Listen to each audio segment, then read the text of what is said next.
this auntie of mine didn't go to university. So where was she literally going to start from?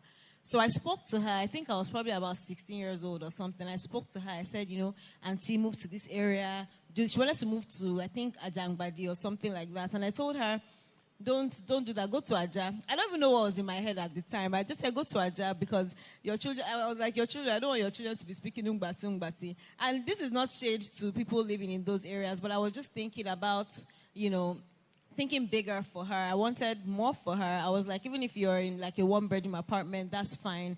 Just do that. And she listened to me at that very young age. She moved there. She started a business. She had like a small kiosk in front of her house. That eventually, grew to a store. And that grew eventually. She eventually started building. She had like a block factory or something where she was like building, like doing blocks. And today she sent her children to school. Her son went to Babcock. He eventually went to London. He studied software engineering.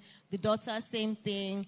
All her kids are doing well now. And this is somebody who didn't even have like the quality of education that we all have. So I tell people, you can't just stay where you are. Even if now technology is here to even help us. Even though, let's say you want to be there, at home, you can be a stay-at-home mom and still be making money while you're working at home. So I tell people it's very, very important for you to make your money by yourself and not just make your own money, also grow your money. And that was really pretty much the main push for me. My mom, too, also had a similar story where my dad was, the breadwinner. My mom is a lawyer. She even has a master's degree. And all of a sudden, 17 years later, they got a divorce. And it was very difficult for her. She had to move to Ebute Metta.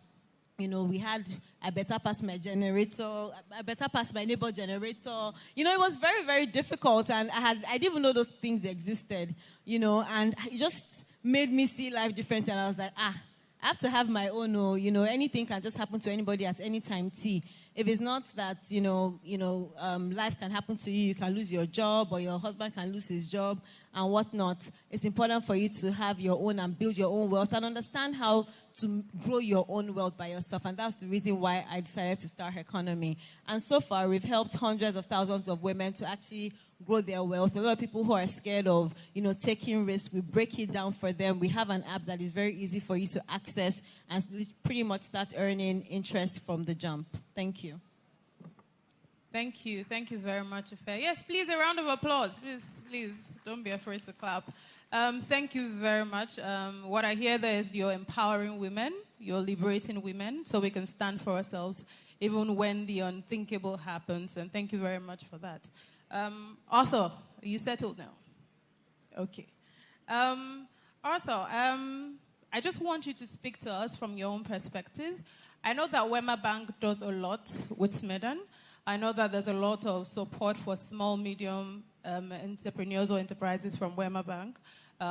Case in point is the partnership you have with SMEDAN to upskill about 800,000 people between now and next year. But for you, Arthur, as the head of SME in Wema Bank, why do you do what you do? What gap are you guys trying to fill in the economy, in the society? What's that driving force for you as the head of SME and for Wema Bank as a whole for pushing, SMEs and MSMEs? Thank you very much, and good evening, everyone. So it's going to have a two-pronged approach. So one, as a person, what drives me and what keeps me going, doing what I do in the MSME space, and again for Wema. So 80 years ago, we founded a bank called Wema Bank. Wema Bank was founded in May 1945. We turned 80 sometime this year. And the interesting thing about Wema Bank is that Wema Bank actually started off as an SME, as a cooperative society.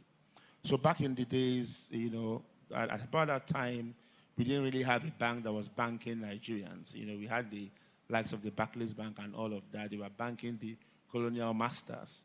So we just had to set up a cooperative society to encourage people to save and be able to also loan and lend money among themselves and all of that. And it became a thriving business. And after a while, we just found out that we no longer can continue to run as a cooperative society. And we now metamorphosed to become a bank. So in the last 8 decades, Wema Bank has been supporting MSMEs. And if you also look at it, we also work in the talk, it's not optics. If you also look at our reach, 65% of our branches are also in the rural communities, which is where you really have MSMEs that are challenged, that do not have access to infrastructure, access to finance. They don't have digital tools that are going to leverage to scale and all of that. And that's what we've been doing. Now, talking about Arthur, of course, it's something that has to do with you being passionate. So I like to see new businesses. I like to work with people that are very innovative. I like to see how do we change the order, how do we challenge the norm, not being comfortable doing same thing, same way. So with that, I found myself in the MSME space. And what we've always done is, a lot of times, people don't know that they have their elasticity limit. So you found a business who's probably doing pretty well as far as that business is concerned. They're able to pay themselves and make some profit margins. Now, working with these businesses, you now begin to ask, are there other things that you can still do? Are there some headrooms to do more? How do you want to raise your revenue by 3x, by 5x? And a lot of times, MSME is a bit reluctant to have that foray into unknown water. So that's why that expertise had to come into place. You need to do a lot of hand-holding, a lot of training, and also begin to build products that are very bespoke. So you don't have same product made for every other MSME. So given the industry or the sector where that SME falls in, you need to sit down, roll up your sleeves, work with them, understand that market, understand the supply chain, and what are those gaps. Do some level of SWOT analysis. So it's quite taxing. It's something very exciting. So as we create new products, as we innovate, with MSMEs, and you're able to look back to say, this business was doing X volume. And having worked with them 1 year, 2 years down the line, more employments have been created. They've been able to scale. They are now a lot more sustainable. They've been able to break into new markets without having to shift their physical location. So that's what keeps me. And I mean, it's very interesting. And of course, for us in Nigeria, if you really look at the employment that is being created, and I can confidently tell you that 90% of employment created in Nigeria today is powered by MSME. So are there still gaps? Yes. We still need more people and more institutions, more partnership coming into the space to support MSMEs to enable them scale.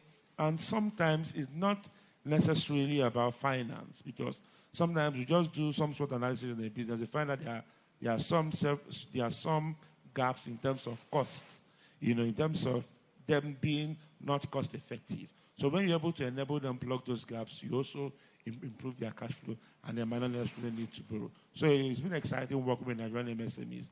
They are quite resilient, very open to innovation, and they always want to embrace it. Thank you. Thank you very much. And the history you gave us for Wema Bank was very apt. I remember growing up, I think it used to be called Agbomagbe, exactly. So very apt, very spot on. So for our third panelist, Gloria, I'll come to you here. Gloria is the head of GM of Business Services for GIG Logistics. Gloria, logistics is a major challenge for MSMEs. I even imagine for large corporates. But with the way GIG has brought about technology to rethink how logistics operate, what would you say that the MSMEs need to look out for when they're adopting technology in how they think about their own logistics?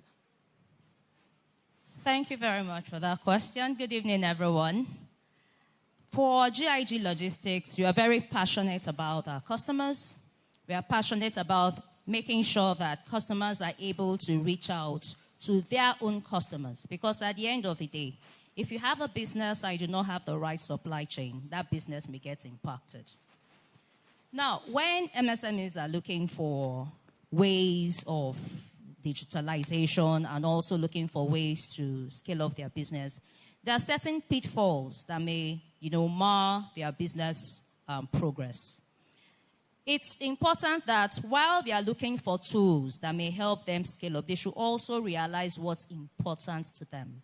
They need to at first prioritize that cost-saving initiative that could also drive, that ROI that they are looking for. Do not pick what everyone is doing. That everybody is going digital doesn't mean you should also copy exactly what you're doing. Find out what works for you. Now, what exactly do you need at that point? Is it an AI tool that should help you, reduce your costs, give you the right visibility, or make you visible to your market, or launch out of Nigeria, become, a regional business? Is it that tool that will help, reduce your costs within the company or reduce fraud? Now, there are a lot of small businesses in Nigeria that within the first 3, 5, 6 months get run out of business because of the high level of theft and fraud within the system. Now, these are areas where you should be looking at digitalizing. You have these online platforms where you can remove the cash flow from your business processes. There are a lot of companies you can partner with, like maybe Paystack, Cellulant, and the like, that helps you do your payments. There are e-commerce merchants, millions of them currently, because a lot of businesses these days have gone digital. They go onto the marketplace, they can give their items, move them from point A to point B without actually moving a muscle. You log on the marketplace, and everybody sees your products and makes requests. But then, how do you get reimbursements? Using these payment platforms helps the small businesses get back their remittances and on time. You're selling a product for 100,000 naira and use the right supply chain. The logistics come into place, and these pickups and deliveries are done, and you get reimbursed immediately the packages get delivered. Now, as GIG Logistics, we have a large e-commerce space where we have over 100,000 e-commerce and small businesses. There are a lot of customers that have actually started small with us, selling products, making business returns of maybe 50,000, 100,000. And as at today, they've actually scaled and have become big businesses. Now, how did this happen? They looked at the challenges that they had, and we worked with them as partners to grow their business. Some challenges actually were just logistics. They couldn't move their items from point A to point B. We have spread all over Nigeria with over 150 centers cut across Nigeria, and also in diaspora in America, US, in America, UK, China, Canada, and Ghana. People have products that they want to market to outsiders in Nigeria, but they are not able to do so because they do not have the right platform. At GIG, we've been able to give them that right platform to be able to market their products. With the GIG Go app, from the comfort of your homes, you don't need to move an inch. Customers log in and make requests for deliveries. They make those requests, buy items online, even from Temu. We're one of the biggest distributors of Temu products in Nigeria. They make purchases, and deliveries are made. And within the shortest time, these packages are delivered, and customers get their payments. So with this different access that has limited them previously, it makes it easier for the small business to be able to market their products. Because at the end of the day, if you have so many products out there in the market, but you're not able to get them to your own customers, it becomes difficult and makes the business process very tedious.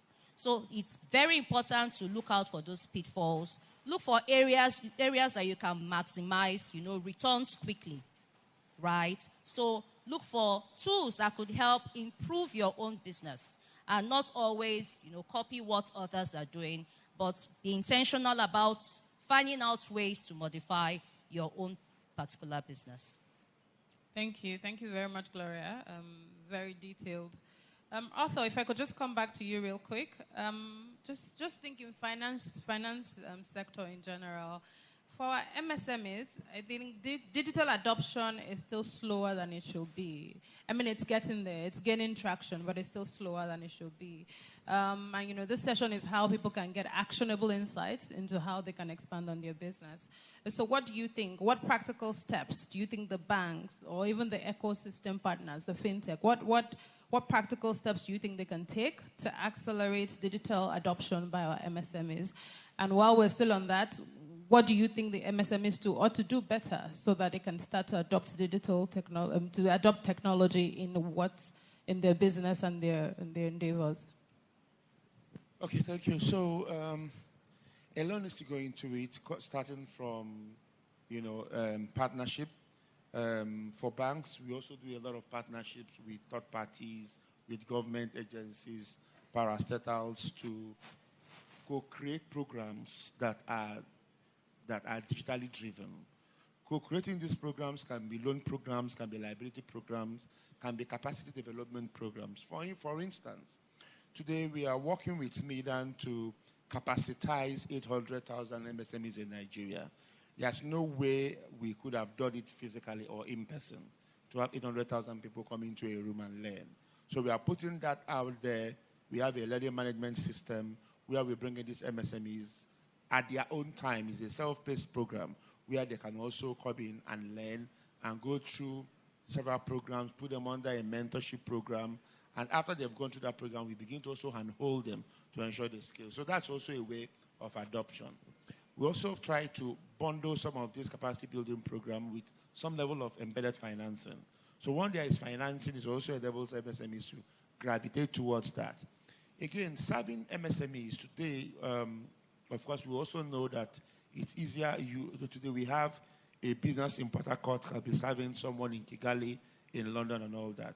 So that's why at Global Bank we've also been very intentional about innovating and creating, rolling out digital products that can enable MSMEs scale, and not just scale remains profitable and also very sustainable. For instance, we've got what we call the Alert for Business. It's more than a banking app where we get MSMEs to be able to do their businesses, make their payments, place their order, have some level of inventory.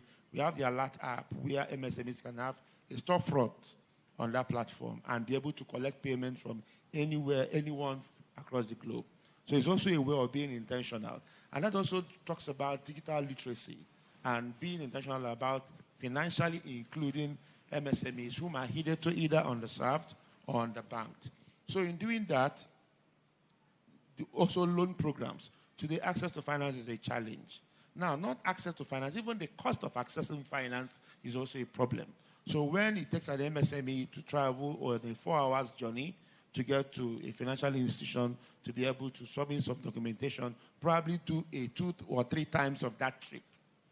So it wastes man hours, is also cost effective, and that's why today we also have loan programs that you can sit down from the comfort of wherever you are, and you're able to access this financing. And most importantly, also working, so what SMEs need to do better is to avail themselves of several opportunities today. So from your phone, there are lots of programs that you can, log on to, be it on YouTube, attend training programs, leverage Google Meet, Zoom, to be able to learn things that has to do with your business, things that has to speak to structure, putting some structures in place, and also how to further authenticate your business, brand your business, trademark, and patent your content and your products. So SMEs need to look out for that. They need to, and in doing that, you become a lot more original. You increase the credibility of your business.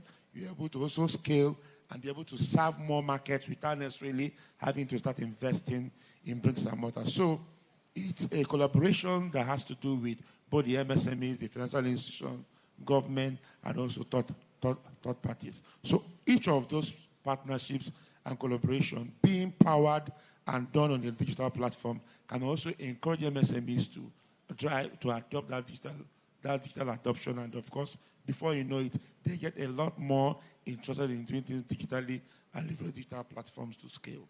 So that intentionality needs to be there. Thank you, Arthur. Ife, this is for you now. Economy has empowered thousands of women-led businesses. It has brought about, financial liberation for a lot of women, and you have used technology to do this. But my question is, how can technology sort of level the playing field even further for women entrepreneurs? And, here we can use economy as some sort of case study if you'd like. And which strategies have proven most effective for you in your journey as the CEO of economy? Thank you very much. Firstly, economy is a technology-enabled company. And the first thing I would say actually is digital financial inclusion, right? Before now, it was very difficult for people to just say, see, I have only 10,000 naira. how can I save this money? How am I sure that it's going to be safe? And how can I generate some sort of interest on it so it's not just sitting in the bank and not doing anything for me? So the first thing I'll say first that technology has helped me personally to do is to grow my wealth, right? A lot of people have money in their pillows, under their beds, and all that, and it's not growing, right? So the first things first is digital financial inclusion. Another thing technology actually helps you to do as an entrepreneur is access to markets. In the past, you have your shop. It's only people that pass the front of your shop that you can sell to. No matter how fantastic your goods are, nobody's going to see it apart from people that pass your store. But guess what? With technology now, you have access to market not only to people in Nigeria, but to people globally. You can be here in Nigeria. You can be selling to people in Turkey, selling to people in America. You can be exporting. You can be doing all kinds of things literally from your phone. So technology helps you to grow beyond borders, which is another reason why I love technology. Another thing technology helps you to do is to democratize knowledge. You can get education about anything. You can literally learn how to do anything. I literally traveled once and I didn't have all the tools for my hair and all that. And I just went online. I was like, what do I need to do? How can I make this hair look nice? Do you understand? I just went online and I learned how to do my hair. And I went for the event I went to and I was fine, right? So technology educates you with anything. Like if it's to do your hair, if it's to grow your business, if it's to meet friends, if it's to socialize online. I met her online and today is the first time ever that we've met physically. But if you know the kind of things we've discussed, I've introduced her to so many things online and just meeting people online that can literally help you or your business to take you to the next level. Technology helps you with that. Another thing technology helps you to do is to automate your business operations. Like if you want to send out emails to your customers, if you want to target different people, if you want to advertise to people all over the world, technology helps you, to do that. Digital communities, you can also join communities all over the world. You are not just limited to people within your main vicinity, and that can literally help take your business, to the next level. Technology can also help you with your visibility and branding. So I tell people, you just do your business in your own little corner and say, no, I don't want anybody to see me, doesn't help you or doesn't help your business. It's very important for you to be visible. A lot of opportunities have come to me just because somebody spoke about me in a room where I wasn't, right? And the only reason why they could do that is because they've seen me consistently come online to talk about my business, talk about the things that I'm doing, talk about the impacts that we're making. But if nobody sees you, if nobody knows you, your digital footprint is not there, it may be more difficult for you. So I tell people, just give yourself that edge. Go online. I tell people, it's very difficult for me. I'm a naturally shy person, but because I have a business that people need to trust, because I deal with people's money, right?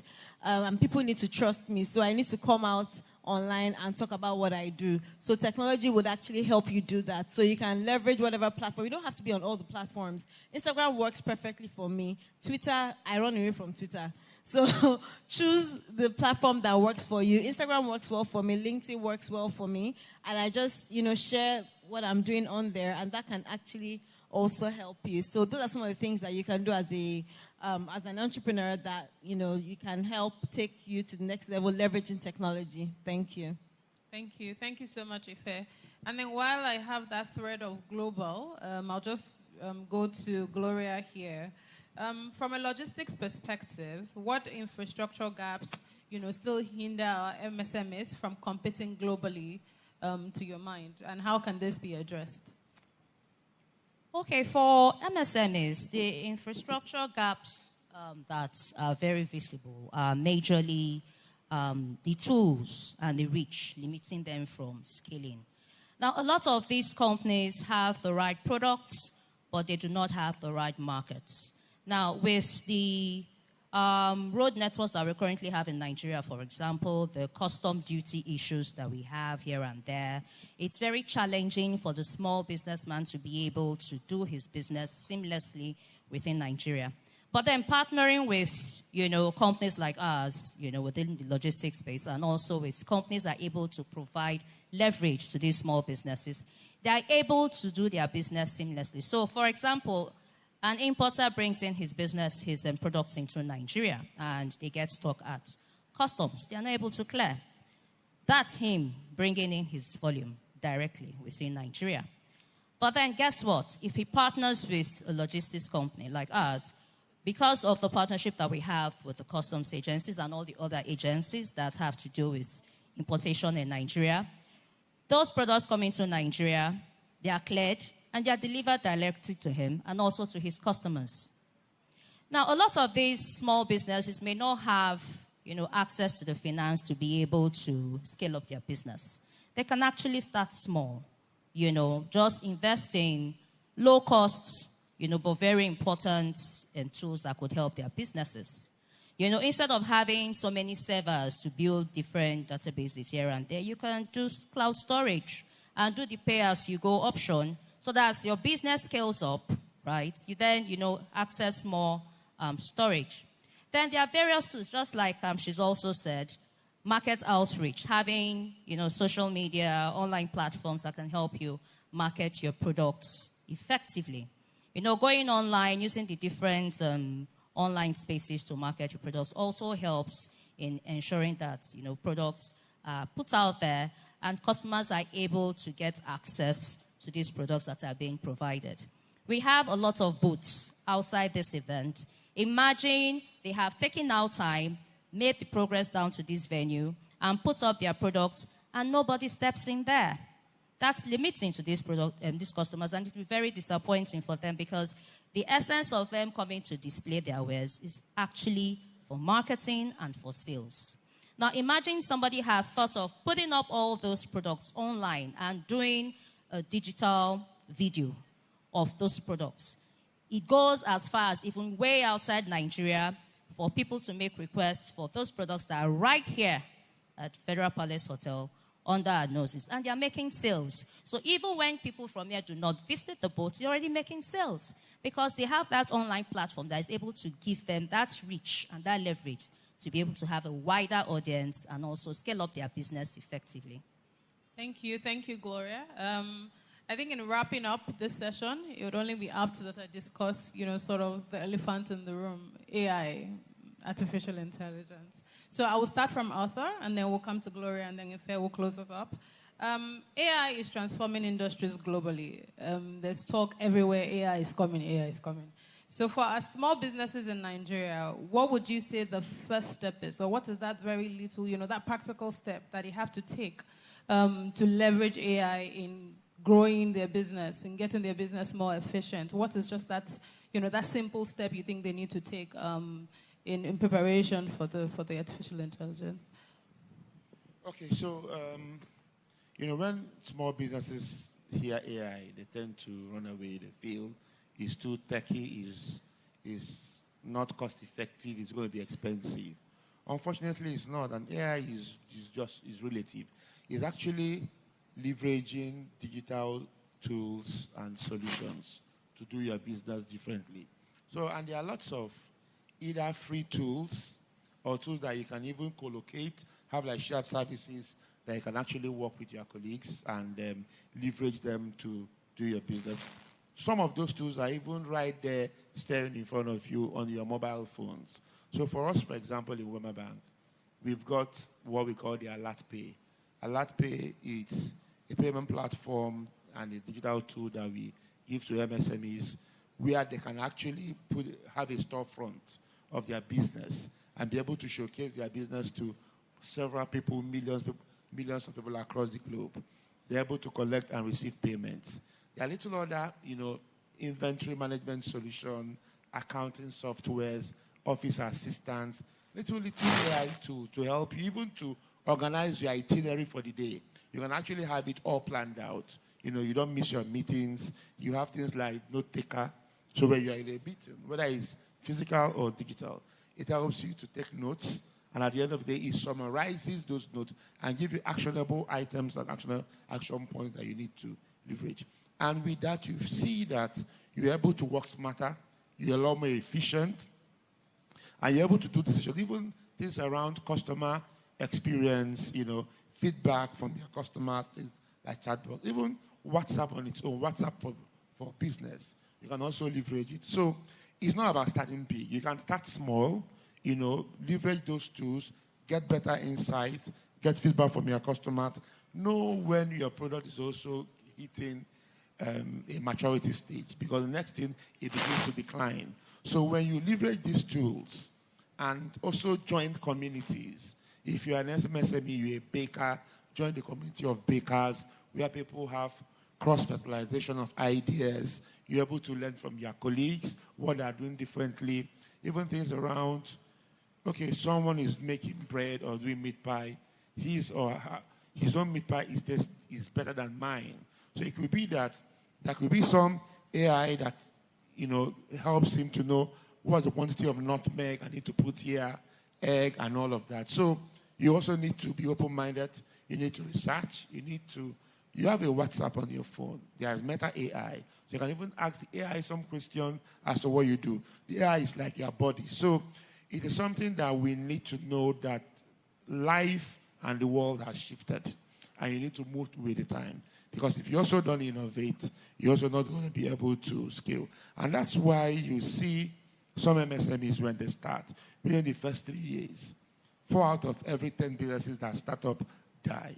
And if you're also leveraging AI, there's higher tendencies that you're going to be sustainable.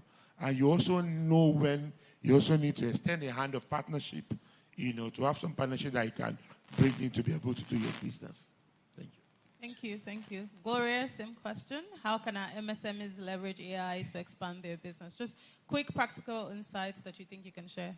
Okay, thank you very much. Okay, for me, I think AI has come to stay. And it's been in the works for quite a while, but in Nigeria, it came as far back as during the COVID-19 pandemic in 2020, when a lot of companies were shut down, schools were shut down. But then, while some closed shop completely, a lot of those that evolved went digital. Companies were closed, but business was still being done. Schools were still in session, all online. That was pure AI. It had actually seeped into Nigeria quietly without everyone taking any notice. But as we speak, there are lots of people today that are remote workers. They don't work from offices, they work from the comfort of their bedrooms and still earn money. There are manufacturers, small businesses that, manufacture a lot of products, and they run it from their small rooms in their houses, and they export all over the world. These are areas where small businesses are now leveraging AI. Now, how do you bring it into your business? There are little ways you can, invest in AI to streamline your processes and also improve efficiency and reduce costs. Payment platforms. Instead of doing cash handling, having payment platforms where your customers make payments online and you get direct access to your cash flow. Then areas like looking at your HR resources, HRS, having those tools to help you manage your money instead of having so many staff that you do not need.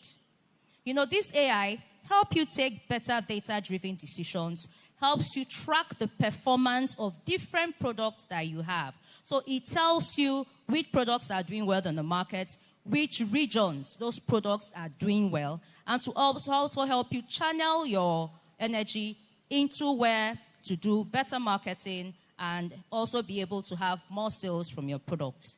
Now, having tools like marketing and branding goes a long way, right, in pushing up your brand out there. Now, he's talked about, trademark, copyright here and there. That's very important. It's very important because at the end of the day, your brand is actually yours. That's what makes your business what it is. So it's important that you use the right tools. Marketing and branding. Even the people in the village now do WhatsApp calls. My grandmom understands how to do WhatsApp call. You call her on the voice call. She said, no, I want to see your face. And she does a video WhatsApp call. It's as easy as that. So it's now come home to us directly. That's why it's nothing to be afraid of anymore. It's become a part of us. People are jogging on the streets. They are looking at their temperature, their steps, and all of that, keeping fit. Digitally, it's become a part of our lives. And in businesses too, it's also become a part of our business. For GIG Logistics, we have the track and trace platform where we are able to tell at any point where shipments are. So customers do not need to call in at every point asking where their packages are. They get prompts, they get alerts on the movement of their packages from one point to the other, from the comfort of their homes. They can make online requests, procure items outside Nigeria, and have it delivered at their doorstep. Now, we are even going as far as doing deliveries over the weekends because we understand that there are business owners that may not have the time, to do logistics during the week, right? But then, from the comfort of your home over the weekend, the dispatch comes deliver your item to your customer.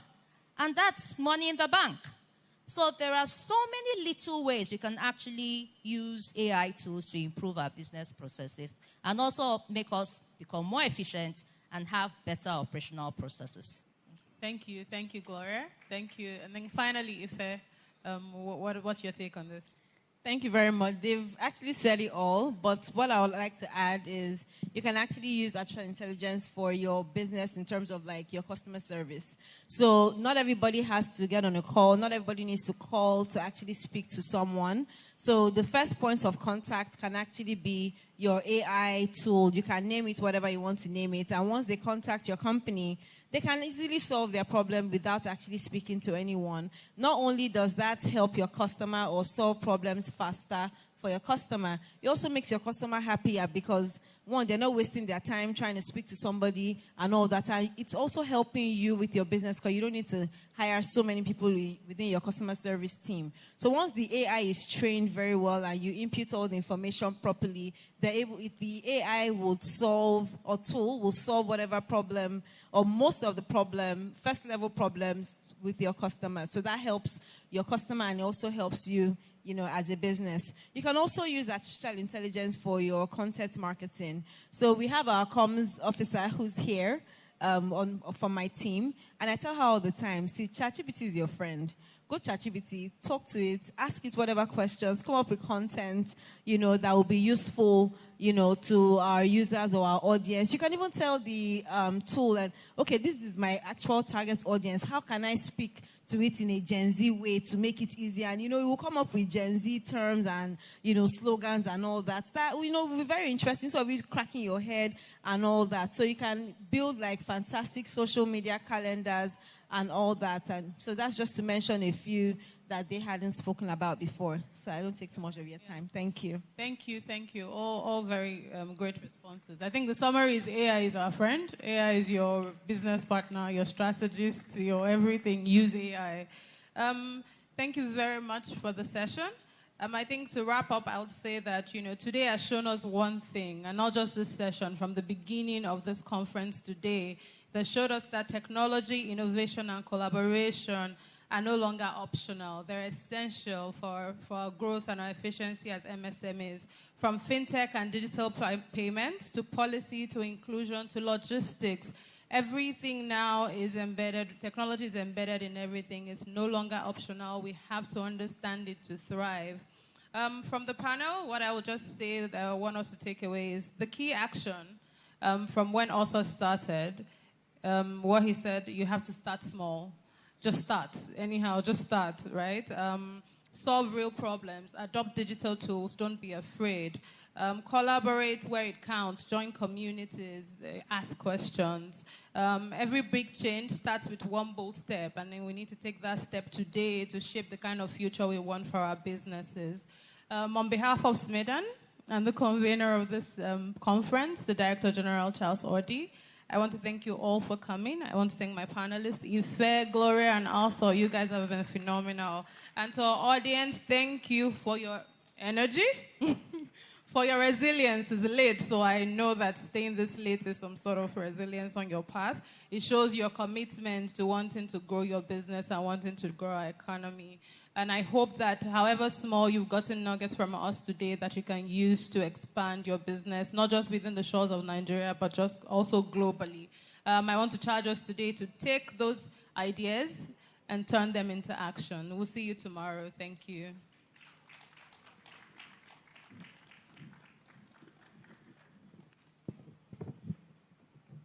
Please, can we give our panelists and our able moderator another resounding round of applause. Thank you so much.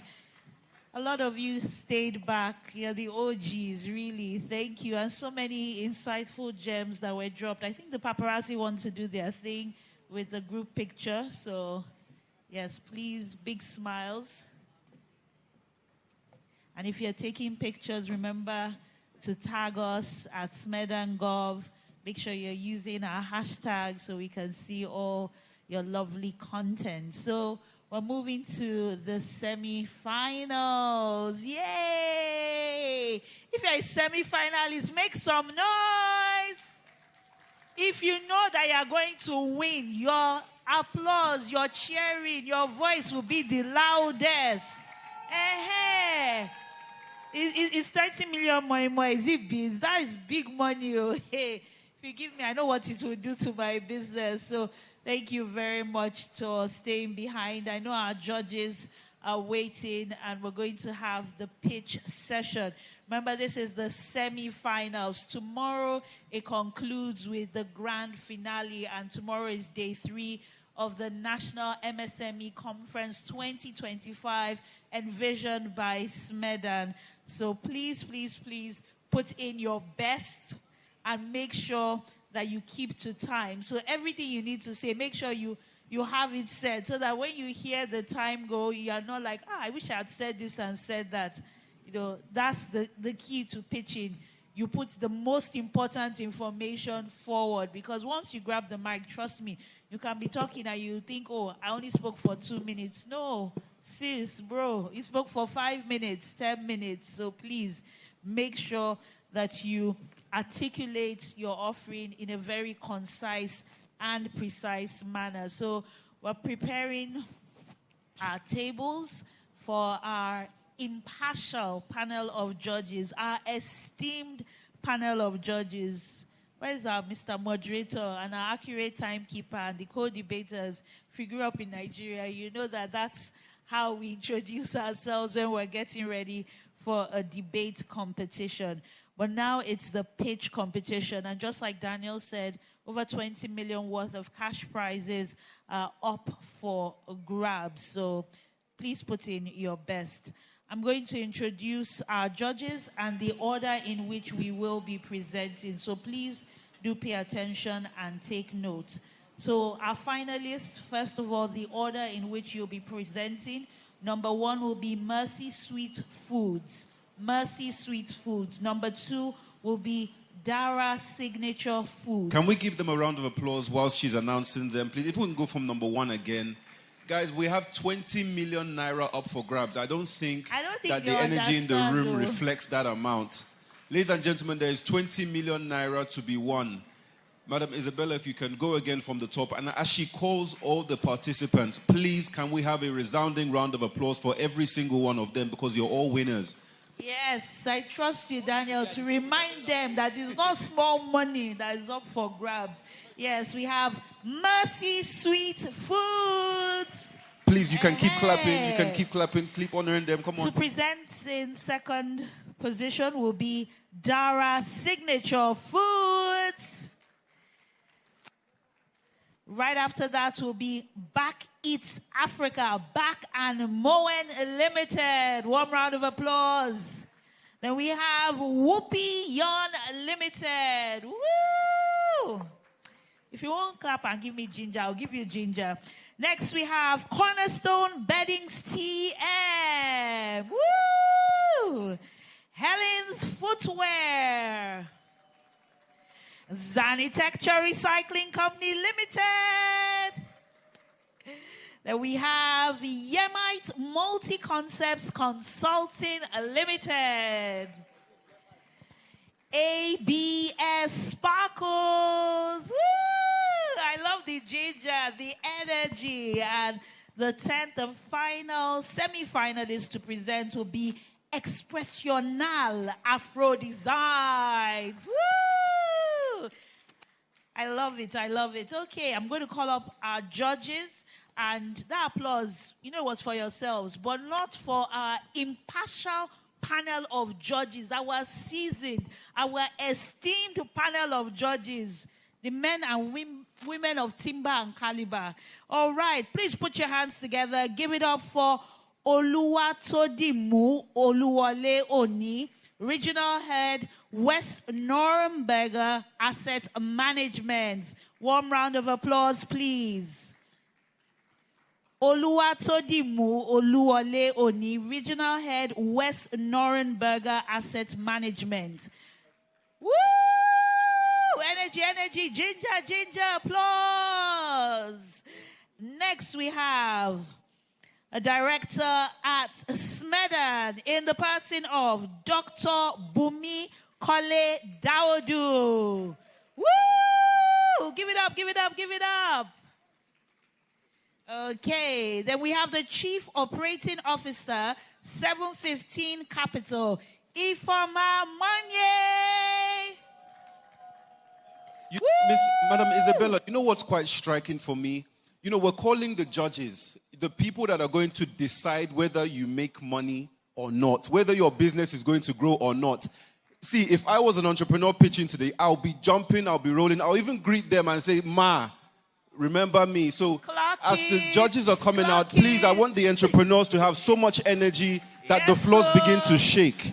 They'll be like, that person that was applauding, let me listen. Like, the person, yes, clock it. Okay, we still have more of our judges who will be joining this panel. Please put your hands together for the representative from the Enterprise Development Center, Pan Atlantic University. A warm round of applause for Mr. Shegun Kuti George. Woo! And finally, to join this panel of judges, it gives me great pleasure to welcome a tech entrepreneur in the person of Zusi Inegbeniki. A warm round of applause, please. Woo! Clock it. Applaud your judges now. Make some noise. Oh, yeah. If you know you're going to win the 20 million naira, I want you to clap like you've already won it. I want you to cheer like you've already won it. I want you to make some noise. See the people that won the 20 million. And that is just a prelude. Before we actually start the pitch, we want to have some words from Dr. Joyce Odiachi, the acting MD of IEI PLC. Please, can you put your hands together for Dr. Joyce, just to share a few words before we actually commence this pitch.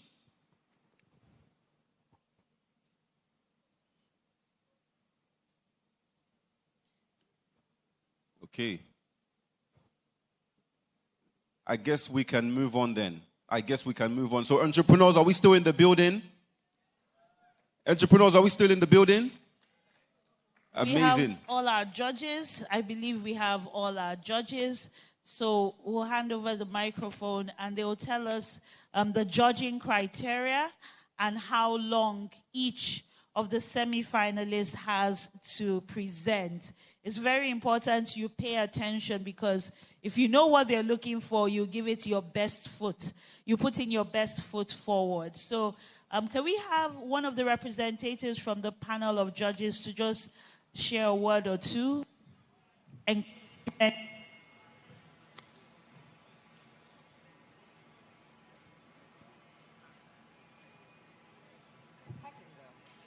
Thank you. All right. Is this on? Yes, it is. Hello, good evening, everyone. Businesses are different, so we will be looking for a variety of different things, but I think there are some core things to look for. Traction, validation of your idea, the depth with which you understand your business. Your business and your numbers, the strength of your team, your financials and your projections, and your pitch quality. So the quality with which you deliver, your positioning, yourself, everything. So just try and give as much information as possible in as little time as possible and be as accurate as possible. Thank you.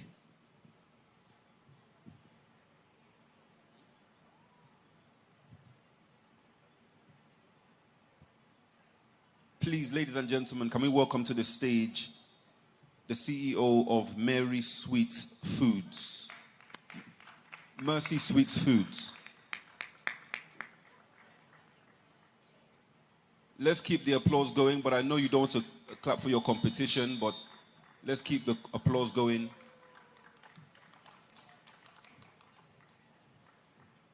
You have 2 minutes to pitch your business. Approximately 2 minutes to pitch your business. The microphone is on the podium. And your time officially starts now. Good evening, everyone. My name is Akimboye Oluwapo, and I'm the founder of Mercy Sweet Foods. Mercy Sweet Foods is a small-scale food processing startup located in the city of Ilorin, Kwara State, where we farm honeybees, we farm tomatoes, and we process freshly harvested tomatoes into non-chemically preserved tomato paste. Despite being the largest producer of tomatoes in sub-Saharan Africa, with over 200,000 Nigerian farmers, growing well over 3 million metric tons of tomatoes annually, Nigeria still loses over 50% to annual yield, which is promoting food insecurity in the country. So for Nigeria to supplement this local demand, Nigeria currently imports tomato paste worth over $360 million annually. And you will all agree with me that virtually all of this tomato paste contain chemical preservatives and additives that can be unhealthy for consumers. To address these problems, we have set up Mercy Sweet Foods. We are currently partnering with 5 smallholder tomato farmers who process their yield into non-chemically preserved tomato paste. Unlike our competitors, it is NAFDAC approved. It contains no salt, no sugar, no citric acid, and other preservatives and additives that can be unhealthy for consumers.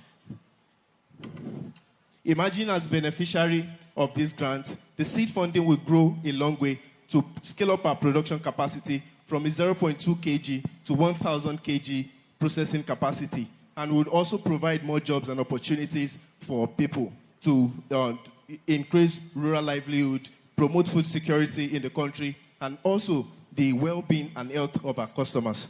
Thank you so much. Thank you so much. You literally just made it into the 5-second grace period. Judges, please, one by one, can we just have a 5 to 10 second review from all of you on this particular business before I call the next contestant?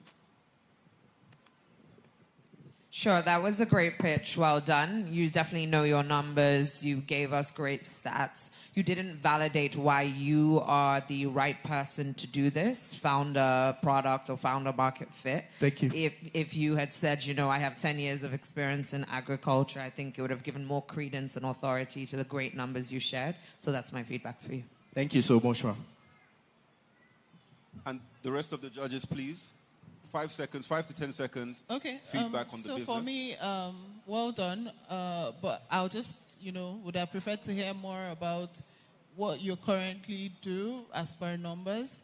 I know you mentioned something about the kgs that you do and how you plan to scale up, but you didn't put it in. Okay, we were actually given a guideline. So for the numbers, we were told to, the pitch presentations will be in 2 sessions. So we're actually told to keep the financials for the other session. So I have the financials, but we were told to keep it for the other session. All right, no problem. Okay, thank you. I just have one question. How long have you been in this business? 3 years now, sir. Okay. So could you just estimate your revenue for last year, just for last year? Okay, for last year, we did 2.4 million naira, sir. Okay, from the 2.4, how much is profit? We had a profit of about 1.2 million naira, sir. That's like 50%, sir. Okay, thank you. Thank you. Judges, henceforth, no more analysis, just questions. If you have questions that you want to ask the contestants, you can ask them, but no analysis. Thank you so much. Do we have any final questions from the judges before we call up our next contestant? What are you using to preserve this if you're not using salt or any other? It has no preservatives. We are not adding anything. It is just tomatoes. Sorry, follow-up question. So what's the shelf life then? It can stay for over 18 months. Once you've not opened it, but once you opened it, you can keep it refrigerated or you consume it within 10 days. Ladies and gentlemen, please put your hands together for Mercy Sweets Foods. Come on, we can do better than that. Next up, we have Daha Signature Foods. Please make some noise for her as she comes to the stage. Daha Signature Foods.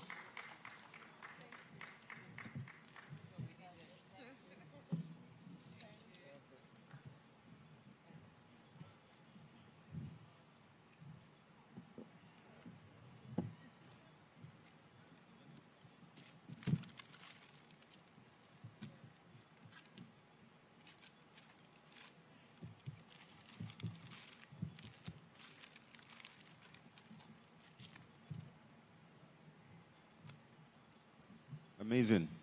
The Heart Signature Foods, you have 2 minutes, and your time starts now. Good evening, everyone. My name is Oluwadara Haderoju. I'm the founder and lead recipe formulator at Dara Signature Foods, where we transform locally grown crops into shelf-stable, safe, easy-to-cook foods for the Nigerian family. The problem that we are trying to address is the problem of post-harvest loss, the problem of unemployment amongst our youth and women, and the problem of poor food processing, which makes food unsafe for consumers. Why do we address this matter?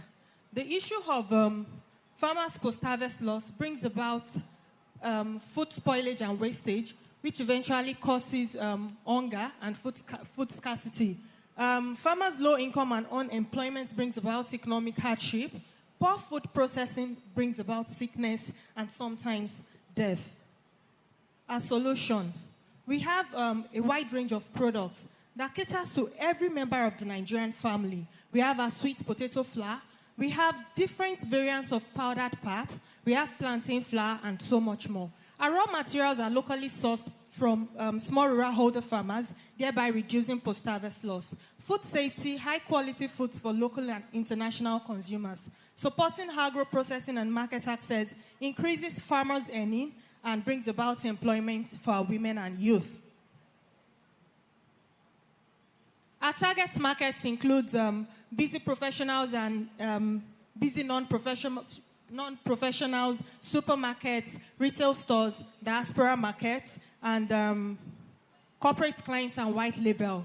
Over 200 million Nigerians look for nutritious indigenous foods, and having a small percentage of about 0.01 of this over 200 million Nigeria will give us about 200,000 customers annually. If we have 200,000 people spend 20,000 naira annually on our products, that will give us a revenue per year of about 4 billion naira. And that's what we're looking at. With these grants, we hope to invest 4 million naira in parabolic dryer, 3 million naira in raw materials. Unfortunately, and your development. time Thank is you. up. Please, ladies and gentlemen, a round of applause for Dara. Judges, I need 2 judges to just ask 2 questions. Yes. Okay. Can you speak more about your business model in like 30 seconds? A brief. So we generate revenue through retail store supply, wholesale supply to supermarkets, white labeling options, branding for souvenirs, and distribution to diaspora markets. Thank you, ma. Final question. So how long have you been in the business? 8 years plus, sir. It started in 2017. Okay, so you're in the 8 years, which is your greatest market? Which is your greatest market from the models that you have? Busy professionals and Nigerians in diaspora. Okay, thank you. Thank you, sir. Ladies and gentlemen, please give her a massive round of applause. Next up, we have Batch Eats Africa. Batch Eats Africa. Please put your hands together for him as he comes to the stage. Batch Eats Africa. Your time will officially start once your presentation is on.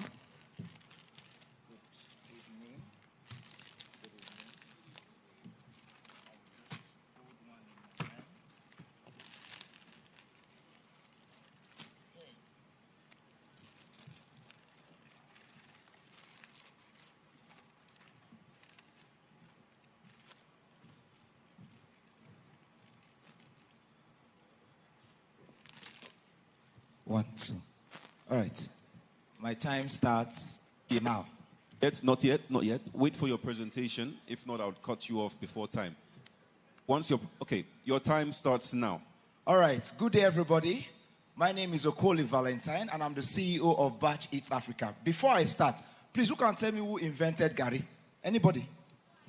No idea. Okay, good. I'm the CEO of Batch Eats Africa, like I said. We're a food processing and packaging company that's into producing innovative food products. Sir, my journey started in 2015. I lost all my foodstuffs to bad storage. In fact, that was the day I knew that tinned tomatoes and onions could be very sweet, because that was what I had for dinner. So I went ahead to study biochemistry in the university, and these are the problems I discovered. We are the largest producers of cassava in the world, but yet we import $600 million worth of cassava byproducts into this country every year, according to CBN. Why? Because our farmers do not have the processing power to process all their harvest, and our food chain in the cassava sector is really small, and that is where we come in as a company. We produce innovative products like your batch noodles instant abacha, your chocolate cassava chips, and your cassava flakes. Our business model is very simple. We help the farmers to increase the shelf life of their cassava by up to a year. We take a percentage of that cassava which we use in producing our own innovative products. We are addressing a minimum of 60 million Nigerians, both home and abroad. In fact, the snacks market is over 1.3 trillion naira valued, and we can tap into that. Just in 6 months, we've made over 2 million naira in revenue. We've not been able to pay tax. We never reached that level. Anyway, so why should we be selected? We don't just produce food products. We innovate new products, and that was why I asked who knows who, invented Gary. We are innovating new products in the cassava sector. 60% of that money will go into incubating more farmers. 40% goes to working capital and advertisements. Thank you very much.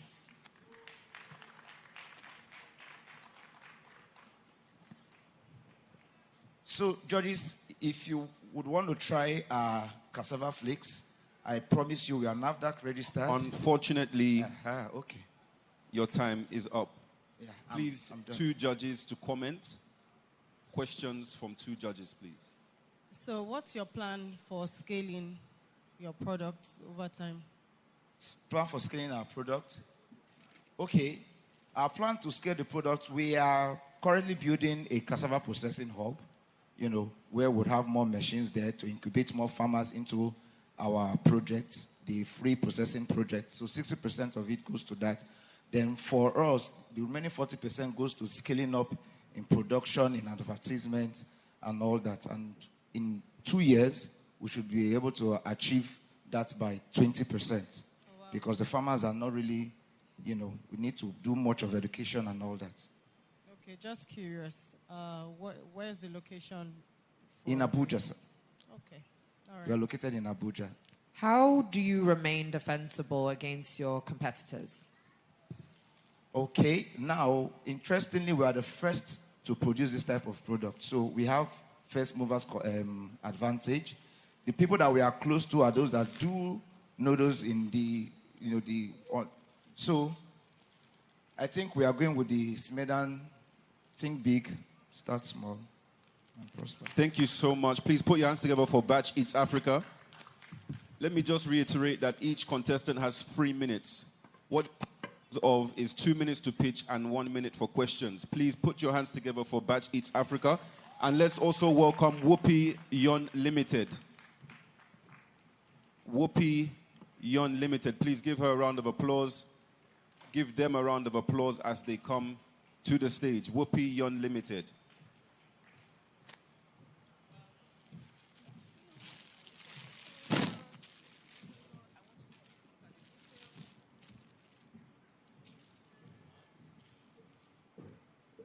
And since your presentation is already up, your time officially starts now.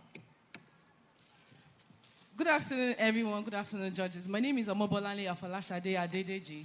I'm the founder of Whoopi Yon Limited, where we not only create garments, but we empower youth, and then we power the nation. We've been able to identify some challenges. One of which is that Nigeria depends so much on importation of garments and apparel. And every year we lose over 700 billion to importation of garments and apparel. And then we've also identified that Nigerian youth are unemployed. Over 4 million of them are unemployed. And some of them actually lack the skills to power the nation, which is where we come in.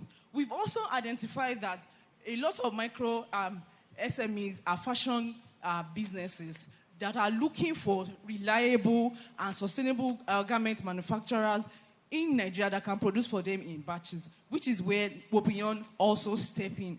What we do is technically we create garments, we manufacture garments for small and medium businesses. And then we also train, on the other hand, bridging the gap of unemployment, and then also meeting the demand of fashion businesses that are looking for small garment factories that can produce for them in batches. Our target market are young people that are looking to learn skills, and then we also target small and medium fashion brands like boutiques and fashion houses that want to go into ready-to-wear but cannot mass produce on their own.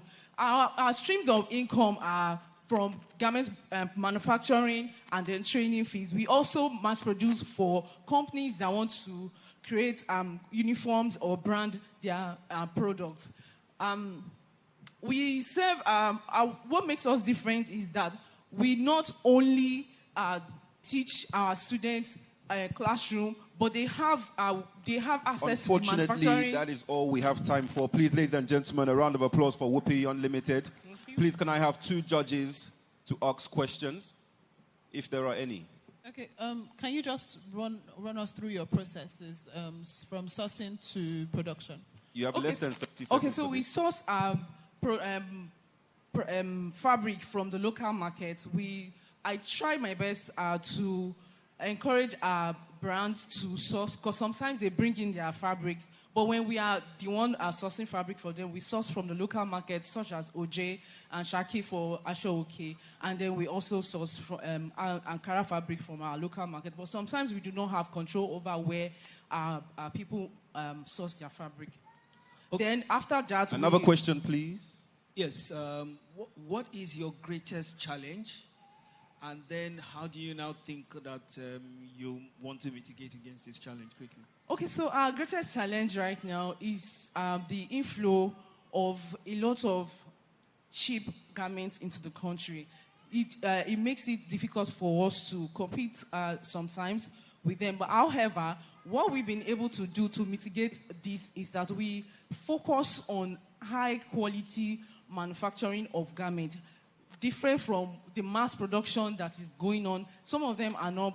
Some of them use poor fabric. Some of them use do poor sewing. So this is how we've been able to scale and stand out. And then we focus also on companies who want to sell. Thank you so much for your contributions, Whoopi Unlimited. Round of applause for Whoopi Unlimited, please. Next up, we have Cornerstone Beddings. Cornerstone Beddings, please make your way to the stage. Please, a round of applause for Cornerstone's Beddings.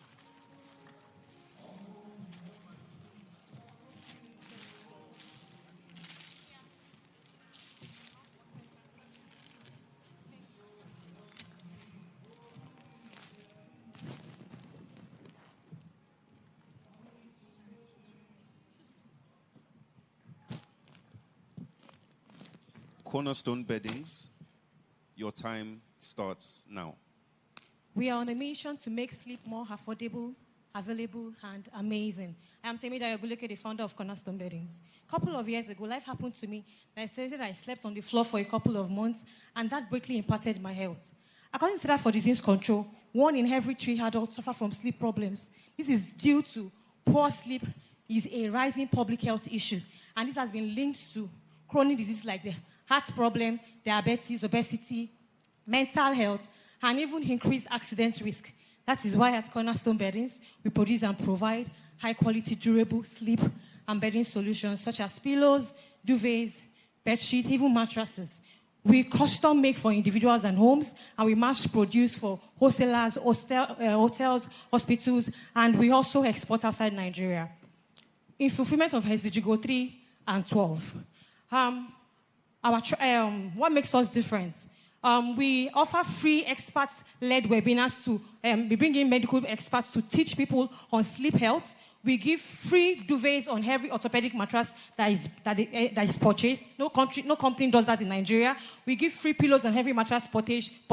No company does that in Nigeria. We offer free deliveries. We offer commission-based referrals as well. Next slide, please.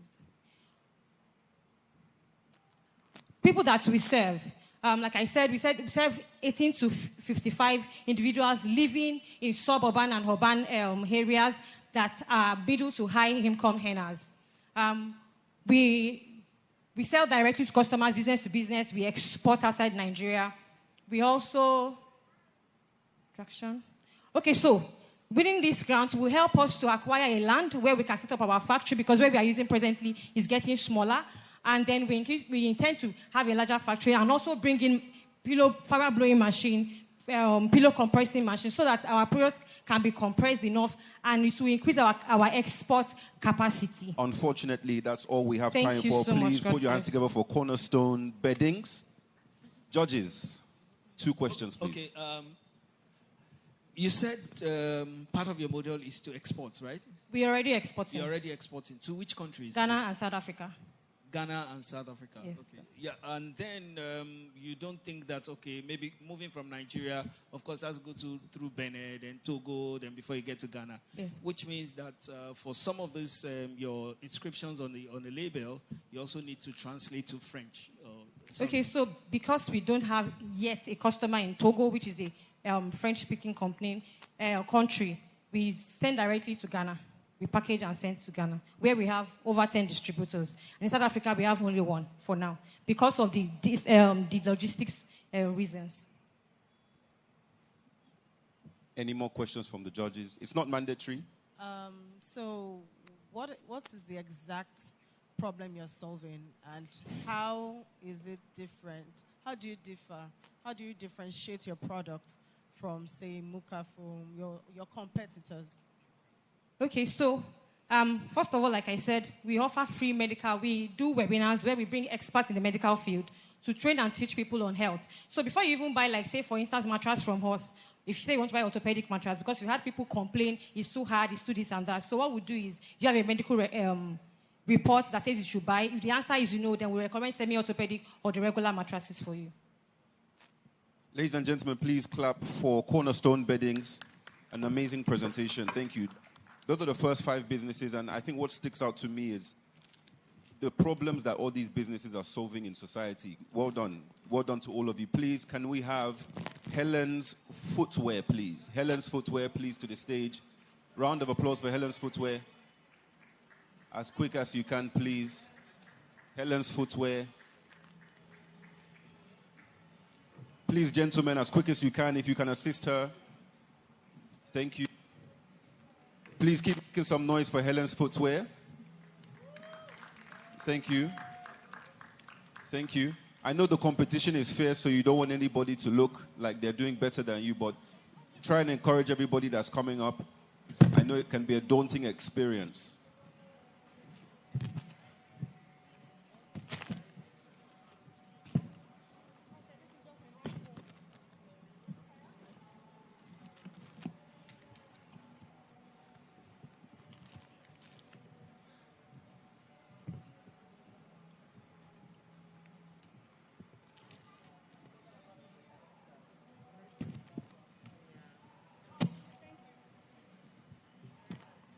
I hope you didn't bring, your whole store here. Okay. Helen's Footwear. Good afternoon, everybody. Your time hasn't started yet, so... Okay. Are you ready? Take a breather. Okay. Helen's Footwear, your time starts now. Okay, good evening, everybody. Good evening, judges. My name is Helen Weber Ogachukwu. I'm the founder and the creative director of Helen's Footwear. Helen's Footwear is a footwear manufacturing company that's located in the city of Port Harcourt, Rivers State, Nigeria. We specialize on the manufacturing of African beaded leather footwears. Our business is not just creating footwears, but we are a social enterprise that is focused on creating employment for underprivileged youth and women. We are solving the problem of unemployment and poverty by creating free training for underprivileged women. And we have also created a channel for dropshippers, which enables women that doesn't have money to start their business to market our product without capital. Currently, we have trained over 100 individuals in our business. We have empowered 50+ women through our dropshipping channel, and our product has been exported to 43 countries.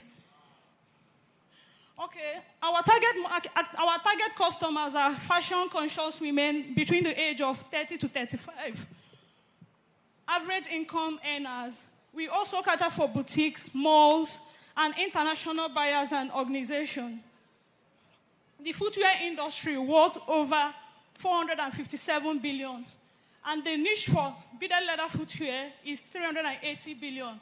Ellen's Footwear has already exported to 43 countries. With the SMEDAN grants, we can scale the production to capture 0.2 of this market, translating to 120 million revenue yearly. So we generate our revenue through direct sales, B2B manufacturing, and paid training. Our unique value proposition includes the customization and uniqueness of our products, catering for all sizes, durability and the quality, and fast delivery channel. Our underlying magic, what makes us special, we are the pioneer of handcrafted beaded leather footwear in Nigeria. Previously, customer has to travel to Ghana and Kenya to purchase this product. Our mission is to empower, employ, and train, and our vision is to build... Helen's Footwear, thank you so much for your presentation. Please, round of applause for Helen's Footwear. Judges, 2 questions, please. What is your hero product? Because you've spoken about consulting, you've spoken about training, you've presented us with clock, you've presented mirror, you've presented footwear. So what's your hero product? That's Helen's Footwear. The clock we have is just a new product we added because I went for Mandela Washington Fellowship in America. So while I was in America, some of the white people were like, I should do beaded wall clock and beaded wall mirror for them. So that was how I came about the product. And since I came back, I've exported some to America as well. But our main product is the beaded footwear. So this is all about creating employment. Sorry, so you mentioned you need the funds to scale up to 1.2 Yeah, currently, billion. when I got to America, we had a pitch competition among 26 fellows from sub-Saharan African countries, so which I made the winner. Currently, the University of Iowa final year students, they are working on Helen's Footwear to enter US market. So with the money, we are going to get a lot of machines. Looking at the product now, you see another round of applause for Helen's Footwear, ladies and gentlemen. Yeah. Another round of applause. Please, gentlemen, please help me take her things off the stage. Thank you so much, Helen's Footwear. Zani Texture Recycling Company. Zani Texture Recycling Company. Please make some noise for her as she mounts the stage. Can we have her presentation?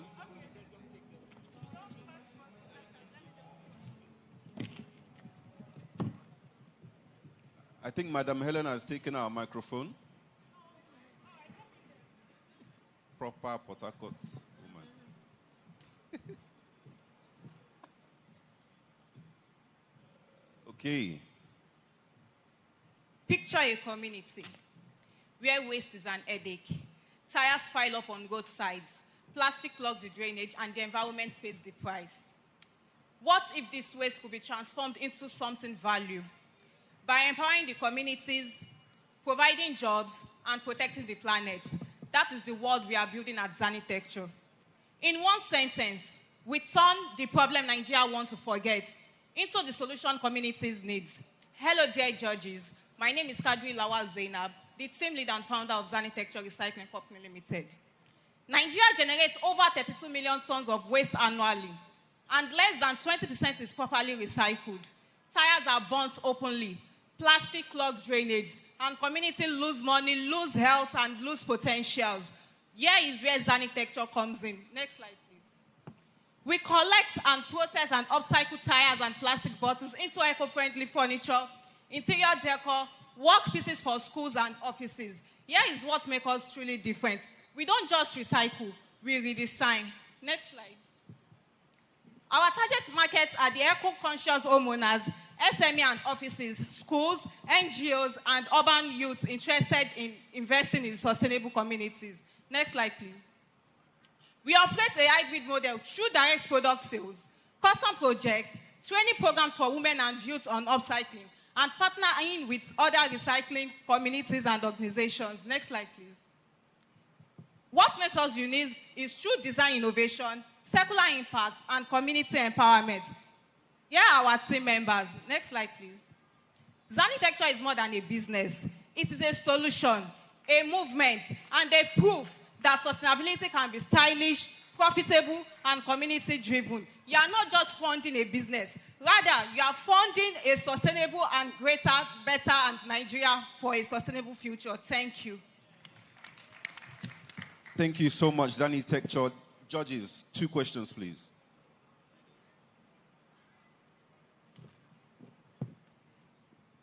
No questions from the judges? How many types of products do you have? Just like I said during the pitch, we convert tire and plastic into furniture, such as sitting stool. How many? For now, 3. 3. Thank you very much, Zani Tekcho. A round of applause, ladies and gentlemen.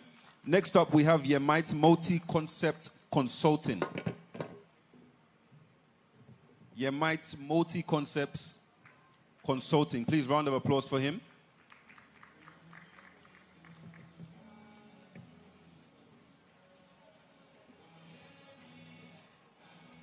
Good evening. My name is Adetunji Okoyemi. Please,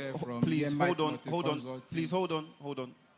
Let me tell you when to start so that you don't go over or you don't get less time. Your time starts now.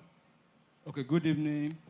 My name is Adetunji Okoyemi Ezike from Yemite Multi-Concept Consulting Limited, and I'm from Oyo State, Ogbomoso. What we do in our company is we discovered that over the years, Nigeria poultry bills worth over 100 billion, which is growing faster, but there are some challenges that face, like incubator. 95% incubator in Nigeria are all imported, which are very, very expensive for the small-scale farming to buy, and usually require a high consumption of power and also difficult to repair when it's faulty. I hereby introduce to you Incubator Z500. Incubator Z500 are locally fabricated here in Nigeria, and it is very low cost to buy, and also it is run on solar, on electricity, and lantern as well. Getting this incubator can hatch from 200 to 500 eggs at a time, and with this, it's going to help small-scale farming to be able to hatch at their own comfort farms. And also, this incubator is very, very easy to operate, and it is actually an IoT device. And winning this money will really help us to expand this business in doing the mass production to reach all small-scale farming across Nigeria, and also it will help us to get some instruments that we need in buying it, and also help us to have a pay advert in order to reach some small-scale farming. Thank you very much for this wonderful opportunity. Please, round of applause for Yemite Multi-Consulting. Okay. 2 questions. Judges, please. Can you just tell me what problems are you trying to solve here? Hatching of eggs. Okay. Yeah, because we discovered that many eggs are being wasted. Fertile eggs are being wasted yearly. And due to the small scale, they didn't have enough, they didn't have incubator before they can transport their eggs from their place to the hatching point. Most of these eggs get broken. Okay, thank you. Do you have an exact value your solution would contribute to the industry or to the business of farming eggs? Okay, one of the value is going to contribute. No, I want it in terms of money. Okay? Yes. Okay, one of the value that is going to contribute is going to boost the economics of Nigeria, and also is going to help farming in increasing their, helping them in their farming, in their poultry farming. Thank you so much, Yemite Multi-Concepts Consulting. Please, round of applause for him. Judges, please, just give me a wave. Are your scorecards intact? All intact. We're approaching the last 2 pitches. ABS Sparkles, please. Can we make some noise for ABS Sparkles as she comes to the stage?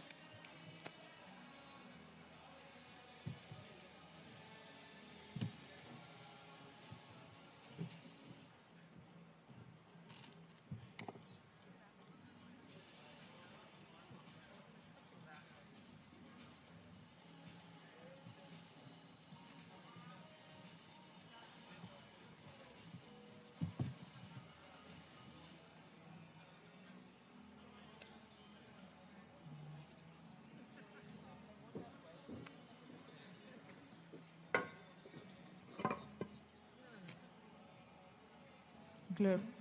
Do you have a presentation? Sir? Do you have a presentation? Yes, I do. Okay, we'll wait for your presentation before the timer starts.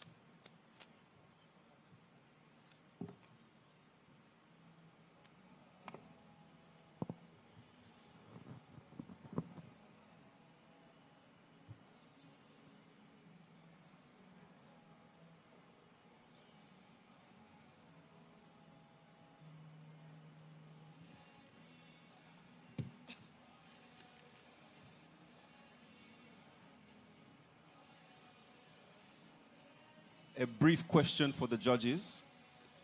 In no particular order, just a random question. What are your thoughts on the businesses so far? Are you shocked at the issues that they're trying to solve in society, or is it business as usual?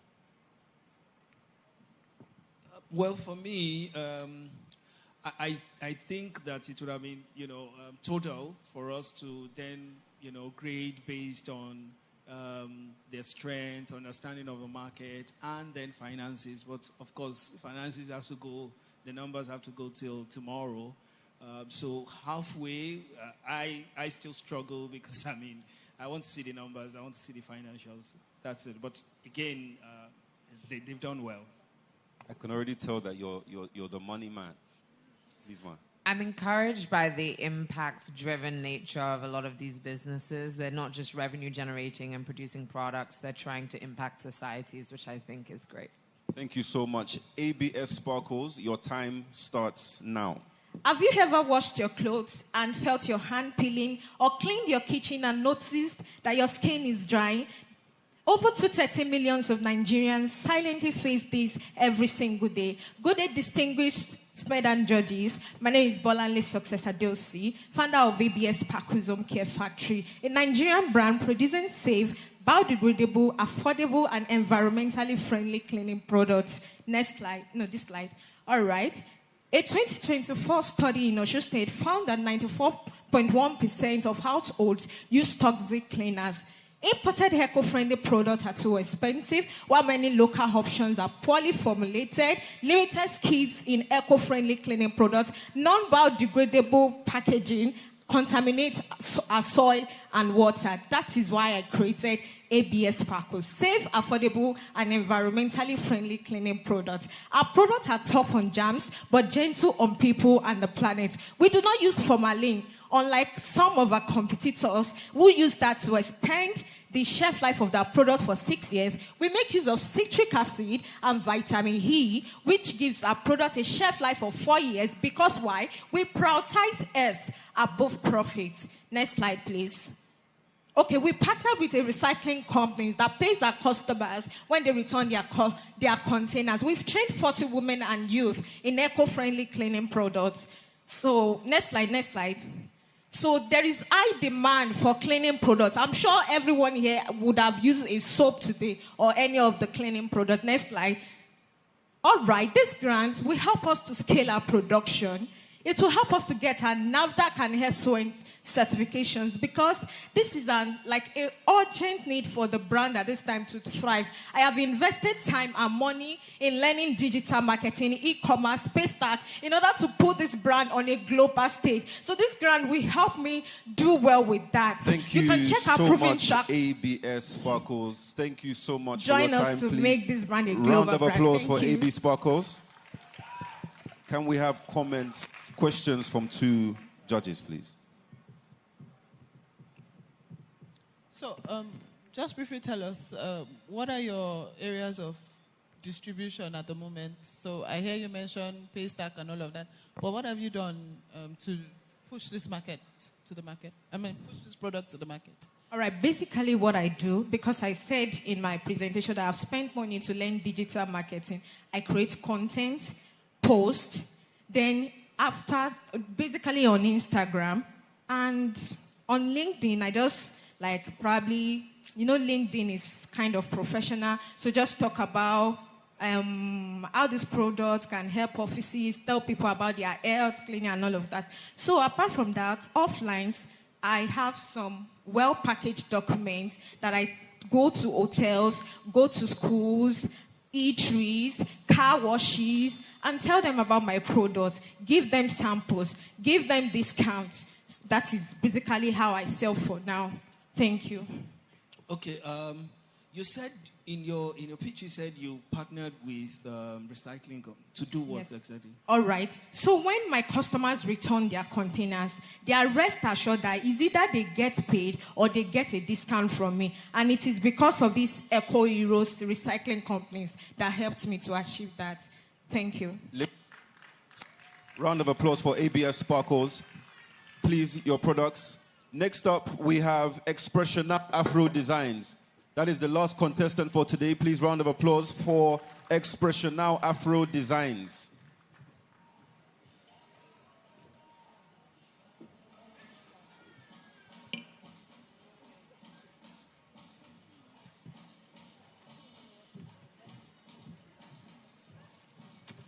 Okay, Expressional Afro Designs. Your time starts now.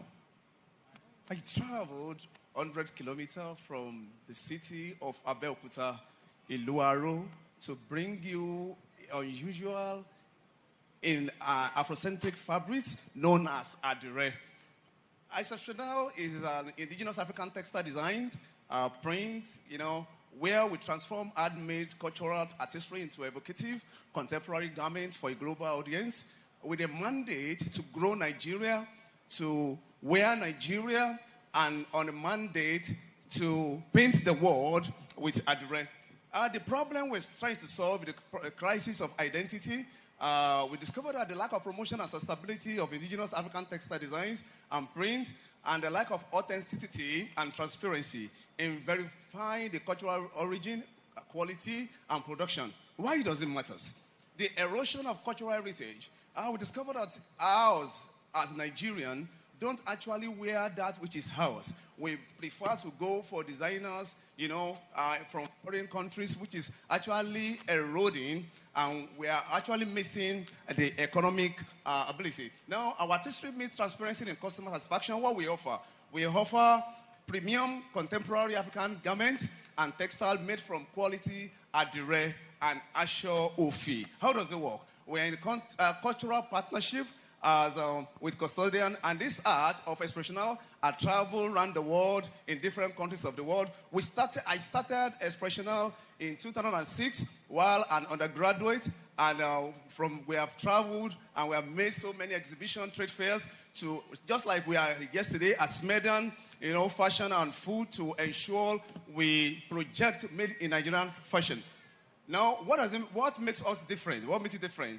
Variable provenance, contemporary artistry, affordable quality, enhanced by calligraphy. I'm a visual artist. Expressional Afro Designs, your time is up. Please, round of applause for Expressional Afro Designs. 2 questions from judges, please. If there are any, 2 questions from the judges, please. I assume you're wearing your design. So what is the cost of producing what you're wearing right now? Now, this is indigo, a traditional. A piece of this costs 30,000 naira because it is handmade. No, is that the cost to produce or the selling price? That's the cost of the selling price. Sorry. That's the selling price. So how much does it cost for you to produce that one? It costs 20,000 naira. Okay. Any further questions? That's all. Please put your hands together for Expressional Afro Designs.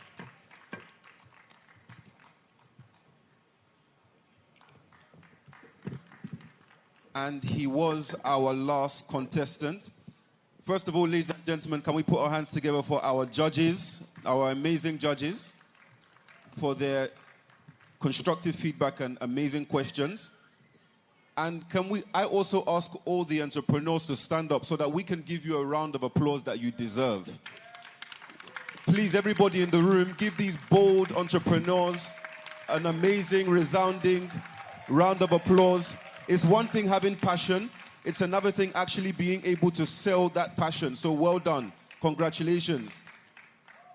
And yes, you're all winners for making it this far, because you've gotten the exposure, you've gotten free advice, and at the end of the day, some of you will win the money, some won't, but you will leave this experience better and better prepared. So I think it's a win-win for everyone. Certainly. At this point, I would ask the DJ to just play some music so I could go over to the judges and get the scorecard. Entrepreneurs, please stay standing. We're going DJ. to hear from our DG, and he's going to bring day 2 of the National MSME Conference 2025 to a close. I wanted to tell you, you know, as I was listening to some of the presentations, it occurred to me that I actually have a design from one of the entrepreneurs. It was a gift that was given to me, and I remember going to look at the label and sending a DM. So I was like, oh, is it the same person? And that just goes to show you that sometimes your products are given as gifts, and you'll never meet the people who actually use them. That's the beauty of trade. That's the beauty of the Africa Free Continental Trade Agreement that we're all a part of. So I know our judges have the impossible task of judging, but it's what they have to do. And I know our DG is anxious for us to leave because we are back here very early tomorrow morning. Ladies and gentlemen, the results are in. The results are in, ladies and gentlemen. Please, again, another round of applause for these entrepreneurs. No, that applause is too weak. Please, another round of applause for the entrepreneurs. Where's the ginger? Where's the excitement? Where's the energy? Come on, we're about to know those of you who won. Come on, guys. They'll be proceeding to the finals tomorrow. So this is like round 1. The main is still tomorrow. So, the winners of today are... I'm so sorry. The winners are going to be announced tomorrow. And at this point, I'm going to invite the Director General of the Small Medium Enterprise Development Agency, Mr. Charles Oddy, to come and close the day. Please, entrepreneurs, remain standing. You've done amazing. But we're going to ask the DG to come for some closing remarks. Daniel, that suspense was not needed. Why now? You're planning to do a Frank Edoho on us. I'm so sorry. You have to tune in tomorrow to find out the results. I'm so sorry. That was intentional. They were looking at me like, don't announce, but I said I'm going to put you guys under more pressure. So, be able to sleep tonight. DG. Thank you so much. Please, let's put our hands together for our judges. Thank you as they take their seats, make their way down. Please keep clapping, keep clapping. Keep clapping. Thank you. So tomorrow we start at 8:30. We want to leave here before 4:30. We'll start here. We'll also have breakout sessions, and we'll have the final pitch competition. 5 people will be eliminated. 5 people will stay to pitch. Tomorrow we'll be announcing the 5, and I wish you all the best. I'm handing over to my director for the SMEDAN D8 Center to bring this event to a close. Thank you. Thank you so very much, sir. Distinguished ladies and gentlemen, a very good evening to you all. On behalf of the Director General, Small and Medium Enterprises Development Agency of Nigeria, SMEDAN, Dr. Charles Oddy, the amiable management and staff of SMEDAN, I would like to say a very big thank you to you all for honoring our invitation. While I say Esheo in Yoruba, I will say Nangode to you all in Hausa and Dalu in Igbo. Thank you so very much for being a part of this. Indeed, this conference has been so impactful. If you did enjoy us, why not join us very early tomorrow, bright and early. I will always have a lot for you. With SMEDAN, you have no fears. With SMEDAN, we are your pillars. You can be rest assured that you always find consolation in us. Thank you so very much. As we pray for your businesses to continue to grow and prosper, let's make it again tomorrow so that together we would enjoy this conference. Thank you, and God bless you all. Can we all be upstanding for the national anthem as we bring this event to close? The first stanza, please. 1, 2, 3. Okay.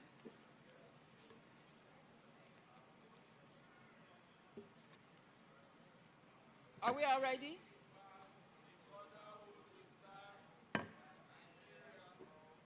No, the national Nigeria are on their native land. Don't rise and don't in brotherhood we stand. Nigerians are proud to serve our sovereign motherland. Thank you all and God bless you. Do have a pleasant evening.